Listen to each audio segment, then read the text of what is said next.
Next problem read and print number. ഒരു number read ചെയ്യുക, print ചെയ്യുക, അതായത് ഇൻപുട്ട് കൊടുക്കുക, അത് തന്നെ ഔട്ട്പുട്ടായിട്ട് പ്രിൻ്റ് ചെയ്യാം.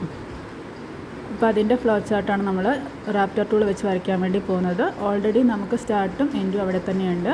നമുക്കൊരു ഇൻപുട്ട് കൊടുക്കാൻ ഇൻപുട്ട് സെലക്ട് ചെയ്യാം. അത് നമ്മൾ സ്റ്റാർട്ടിന് ശേഷം കൊണ്ടുപോയി വെക്കുക. എന്നിട്ട് റൈറ്റ് നിൽക്കുക, മൗസിൻ്റെ റൈറ്റ് നിൽക്കുമ്പോൾ എഡിറ്റ് ഓപ്ഷൻ ഉണ്ടാവും. അപ്പോൾ എഡിറ്റിൽ ഇൻപുട്ട് നമ്പർ എന്ന് കൊടുക്കുക ഡബിൾ കോഡ്സിൻ്റെ ഉള്ളിൽ. അത് കഴിഞ്ഞ് അത് നമ്മൾ എന്ന് പറഞ്ഞ വേരിയബിളിലേക്കാണ് ആ നമ്പർ ഹോൾഡ് ചെയ്യുന്നത്. താഴത്തെ ടെക്സ്റ്റ് ബോക്സിൽ എന്ന് കൊടുക്കുക, ഡൺ ക്ലിക്ക് ചെയ്യാം.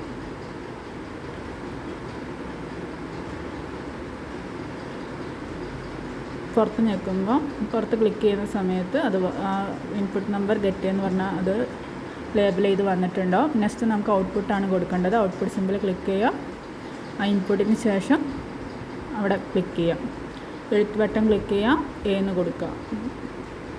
വെറും എന്നാണ് നമ്മളവിടെ കൊടുത്തിരിക്കുന്നത്.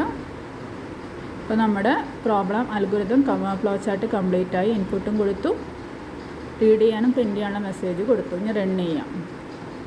അപ്പോൾ ആദ്യത്തെ വാല്യൂ നമ്മൾ കൊടുക്കുന്നു. 20 എന്ന് പറഞ്ഞ വാല്യൂ ആണ് കൊടുക്കുന്നത്. അപ്പോൾ എന്ത് പ്രിൻ്റ് ആവും? 20 എന്ന് പറഞ്ഞ വാല്യൂ ഇവിടെ പ്രിൻ്റായി വന്നിട്ടുണ്ട്. ഇതൊരു സിമ്പിളാണ്.